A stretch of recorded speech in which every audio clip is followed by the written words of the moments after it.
Hi, and welcome back to Scratch. Today we're going to make beer brats. If you'd like to support the channel, please like and share this recipe. For this, we'll need 6 Bratwurst sausages, a medium yellow onion, 3 cups of your favorite beer, 3 tablespoons of butter divided, 2 tablespoons of spicy Dijon mustard, a tablespoon of minced garlic, a teaspoon of salt, a teaspoon of sugar, a half teaspoon of caraway seed, and a half teaspoon of pepper. We'll start by melting 1 tablespoon of butter in a large pot over medium-high heat.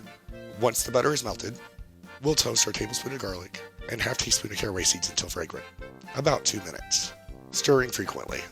Once fragrant, we'll add in our favorite beer, 2 tablespoons of mustard, teaspoon of salt, and half teaspoon of pepper, and whisk together until well combined.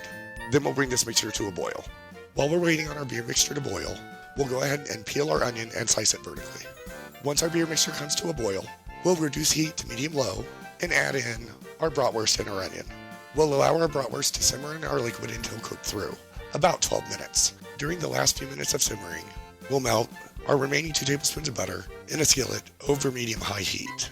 Then when the bratwurst have finished simmering, we'll transfer them to the skillet and sear until just browned on the outside, about 4 minutes on the first side and 2 minutes on the second.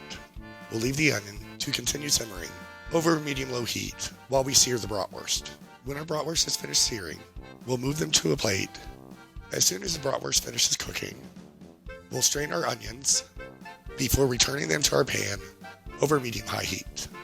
We'll sprinkle those with a teaspoon of our sugar and continue cooking until the onion begins to caramelize, about 8 minutes.